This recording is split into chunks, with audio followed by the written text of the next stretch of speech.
The year 2016 sensitization program for members of staff of the State Universal Basic Education Board, Subeb, on the Contributory Pension Scheme was indeed an eye-opener for participants as they were extensively sensitized on the Contributory Pension Scheme. This Subeb did in order to prepare the members of staff for retirement. The board secretary, Mrs. Abosede Adelaja, seized the opportunity to charge the participants on the need to follow due process. Most times teachers complain that I have not been paid my entitlement. But from my observation, most of the problems are caused by staff. And as such, this is another opportunity for us to listen carefully so that we know what to do when it's time to retire and to start the journey well on time. You don't wait for the last minute. In this contributory pension scheme, the retirement savings account is being managed by the pensions fund administrator. Also in this scheme, employers are expected to maintain life insurance cover for their employees. In the scheme, employers are to maintain life insurance cover for their employees to the tune of 300%. This sensitization program we afford you the real opportunity of having a better understanding of the concept of the contributory pensions. Let me assure you that you stand to benefit immensely from the program because some of the topics will be addressed with handled by seasoned professionals in the field of pension scheme. At the seminar, the procedure for processing of retirement benefits was extensively explained. If I am supposed to exit on the 30th of September 2016 and I am paid salary for October 2016, please don't touch that salary. You are supposed to exit at the right time. That is the first step. Your file is supposed to move from your workplace down to last pay. It travels through different channels, then it lands in last pay. When your file is in last pay, you can rest because last pay will give you clearance letter and they will give you bond certificate. The clearance letter comes to us on your behalf. The bond certificate comes to you. Other topics discussed were Pension Reform Act of 2014, problems associated with late payments of retirement benefits, provisional options for program withdrawal, and annuity under the Pension Reform Act 2014. In 2004, it was stipulated that 7.5% of your annual basic of your monthly basic transport and housing will be deducted for the purpose of pension. And I'm sure all of us will be seeing that on our payslip. You see the deduction. So in 2014, that portion has actually been reviewed upwards.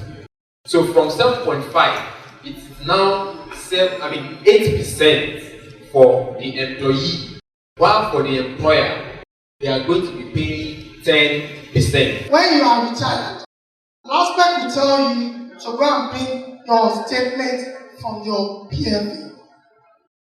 They will go and tell you to bring your birth certificate, your welcome letter.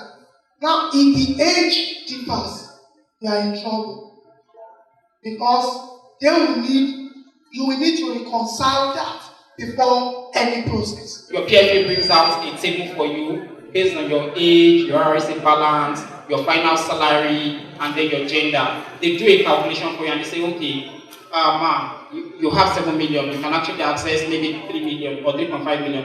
That amount is your lump sum. If someone key into annuity, the benefit amount that is being transferred to the insurance company will be spread for a period of 10 years.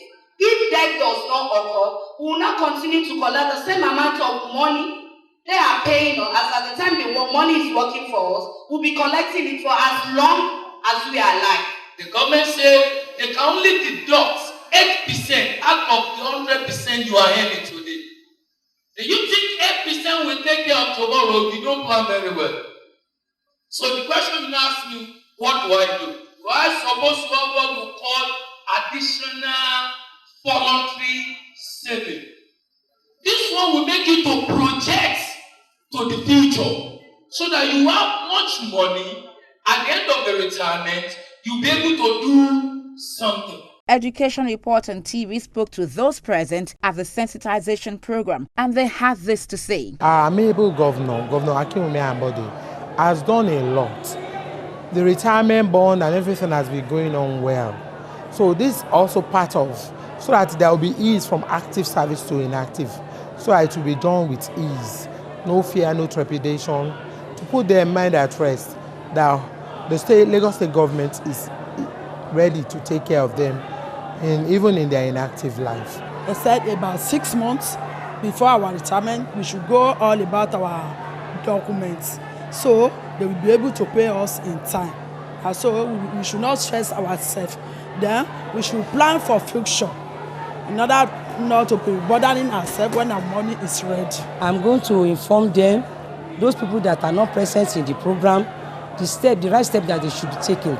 And if there is any mistake, how to rectify it was told, and we are informed, and the right step that we're supposed to take.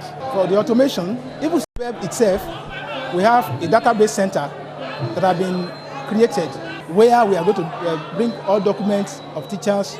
We are going to upload it into the system, and in the next 2 years we'll not be talking about carrying files up and down again. We just upload the information down to all the stakeholders, and they will work on it online. We've introduced what we call ERES solution. We call it ERES, the full name is Employee Retirement Evaluation System.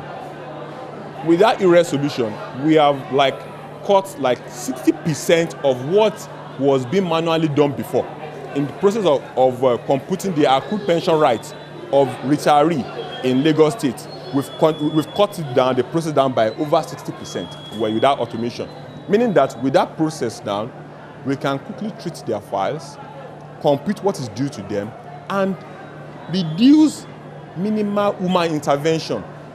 And by so doing, we are actually reducing error rates. The contributory pension scheme ensures that everyone who has worked either in the public or private sector receives his retirement benefits as at when due, consequently stemming the growth of outstanding pension liabilities.